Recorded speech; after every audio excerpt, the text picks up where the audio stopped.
हाय दोस्तों, मैं आपका शहाबुद्दीन अशरफ और आप देख रहे हैं मेरा यूट्यूब चैनल KTH मऊ, यानी कुछ तो है। तो दोस्तों, जैसा कि मैं रोज रोज नई नई खबरें खोजता हूँ, मैं लोकल खबरें तो बहुत देता हूँ, लेकिन कोशिश करता हूँ कि कुछ भ्रष्टाचार से संबंधित खबरें हों जो आप तक पहुंचे। आप में से बहुत लोग तहसील जाते होंगे किसी न किसी काम से, और ये बात भी हकीकत है कि कहीं न कहीं तहसील भ्रष्टाचार का बहुत बड़ा अड्डा है। न जाने क्यों इस पे सरकार की नजर नहीं पड़ती, या सरकार इंतजार कर रही है कोई आके खबर करे। और मेरा मानना है कि सरकार खुद सक्षम है अपने सारे विभाग की खबर लेने के लिए। सरकार के पास नेटवर्क है, जराये है, वो अपने नेटवर्क और जराये से इसकी खबर ले सकती है। लेकिन अब ये बदकिस्मती कहा जाए कि तहसील स्तर पे जो भ्रष्टाचार है बहुत बड़े पैमाने पर है, और कहीं ना कहीं मैं भी उससे संबंधित हूँ। मैं भी तहसील पर ही रहता हूँ, तो मैं सारी चीजें देखता रहता हूँ। ऐसे ही एक खबर रफ्तार टुडे ने लिखी है कि उत्तर प्रदेश का एक जिला है, जिला गौतम बुद्ध नगर, जिला गौतम बुद्ध नगर, उसमें एक तहसील है दादरी। रफ्तार टुडे अपनी खबर में लिखता है कि वहां के तहसीलदार ओम प्रकाश पासवान के नेतृत्व में भ्रष्टाचार चरम सीमा पर है, बड़े पैमाने पर भ्रष्टाचार है। तहसीलदार ने करीब 2 दर्जन प्राइवेट निजी सहायकों को रखा है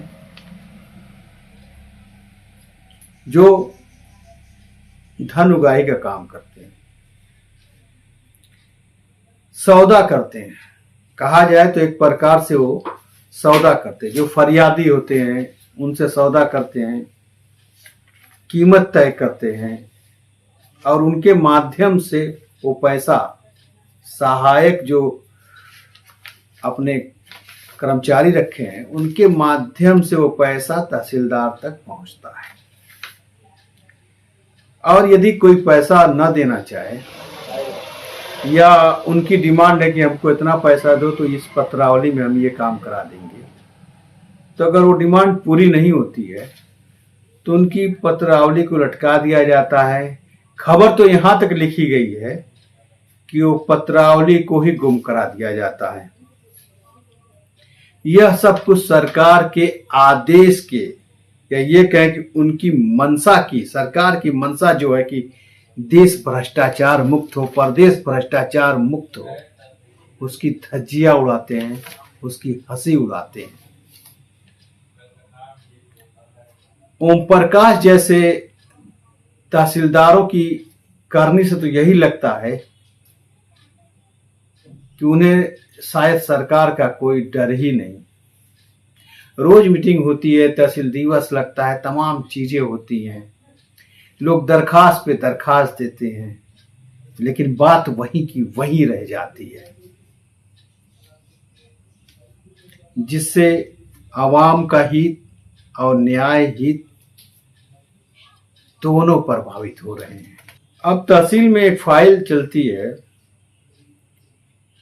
34, जो धारा 34 में, उत्तर प्रदेश राजस्व संहिता की धारा 34, इसमें ये होता है कि लोग जो जमीन खरीदते हैं उसमें नामांतरण होता है, जिसको आम भाषा में लोग खारिज दाखिल भी कहते हैं। तो वो जब जो खारिज दाखिल के लिए तहसील न्यायालय में जाती है फाइल, उसमें किसी फाइल में आपत्ति हो जाती है तो फाइल चलती है, तारीख पे सुनवाई होती है और तमाम चीज होती है। हालांकि इस आपत्ति वाली फाइल में भी देखा गया है कि कुछ न कुछ घपलेबाजी हो जाती है, फिर भी न्याय कार्य चलता है, लेकिन बहुत सी फाइलें ऐसी होती हैं जिसमें कोई आपत्ति नहीं होती है। तो उसमें उस फाइल को जिसमें कोई आपत्ति नहीं है उसको समय से खारिज दाखिल हो जाना चाहिए, नामांतरण आदेश हो जाना चाहिए, लेकिन उसको भी लटकाए रखा जाता है पैसे के लिए। उसका भी पैसा निर्धारित किया जा रहा है। ये सारे वही जो सहायक होते वही करते हैं, लेन देन सारे वही करते हैं। तो जो रफ्तार टुडे ने छापा है उसने कहा है कि इसमें सारी चीजें सही होने के बाद उस फाइल को लटकाया जाता है, और कभी कभी अगर कोई तहसीलदार के पास बहुत बात करने पहुंच जाता है तो तहसीलदार द्वारा फरियादी को मौखिक रूप से धमकाया भी जाता है कि तुम्हारी फाइल खारिज कर देंगे, तुम्हारी फाइल ये कर देंगे, तुम्हारी फाइल वो कर देंगे। और जैसा कि रिपोर्ट में छापा भी गया है कि कभी कभी फाइलें इधर से उधर कर दी जाती हैं, फरियादी बेचारा किसी वकील को पकड़ के खुजवाता रहता है, अंत में थक हार के वो लेन देन पे ही आ जाता है। और एक वसीयत की फाइल होती है, जब कोई मर जाता है तो उसके वारिसान अपनी वसीयत चढ़ाने के लिए तहसीलदार के यहाँ आवेदन देते हैं। अब तो ऑनलाइन सिस्टम है, बाहर से ऑनलाइन कर दिया जाता है, वो लेखपाल के यहाँ जाता, तहसीलदार लेखपाल और कानूनगो के तहत ये सब काम होता है। तो बहुत सी ऐसी फाइलें हैं जिसपे लेखपाल और कानूनगो सब अपनी रिपोर्ट लगा देते हैं कि ये सही है, सच है, फिर भी उस फाइल में भी पैसा के लिए फरियादी के ऊपर हवा बनाया जाता है, एक तरह से धमकाया जाता है, और कि आप इतना पैसा देंगे, ऐसे करेंगे तब ये फाइल आपकी ओके होगी, तब आपका नाम जो नामांतरण आदेश है, जो आपकी विरासत है, वो चढ़ेगी। और अगर आप ऐसा नहीं करते हैं तो ये सिविल कोर्ट का मामला है, जाइए सिविल में, ऐसा करके फाइल खारिज कर दी जाती है। यानी बिना मतलब के भी फाइल खारिज कर जाती है। कुछ फाइल खारिज होती है उसका तो कुछ मतलब होता है, लेकिन बिना मतलब के भी फाइल खारिज कर दी जाती है। और जो फाइलें गायब हो रही हैं, ये तो सरासर न्याय की गोपनीयता का उल्लंघन हो रहा है। इससे न्याय की जो गोपनीयता है वो भंग हो रही है। और रफ्तार टुडे ये भी लिखता है कि तहसील कार्यालय ऐसा लगता है जैसे किराना की दुकान हो गई है, किराना की दुकान हो गई है। इसी सब बातों को लेकर दादरी तहसील के तहसीलदार ओम प्रकाश पासवान के खिलाफ लोगों में भारी रोष है। उनके द्वारा किए जा रहे भ्रष्टाचार और अनियमितता के कारण अधिवक्ता, किसान, काश्तकार, व्यापारी और आम जन में आक्रोश है। इस संबंध में तहसीलदार के खिलाफ कानूनी कार्रवाई और स्थानांतरण की मांग की जा रही है, यानी इनको यहां से हटाया जाए। और रफ्तार टुडे लिखता है कि ये दादरी जो तहसील है, इसको माना जाता है कि उत्तर प्रदेश में सबसे ज्यादा राजस्व यहाँ से चलता है।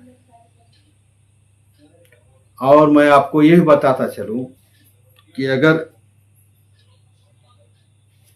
तहसील पर लोग जाते हैं, सबसे पूछिएगा तो सब बताएंगे कि हाँ, तहसील में वाकई भ्रष्टाचार ऐसा है कि कहा भी नहीं जाता, और कहें तो किससे कहें।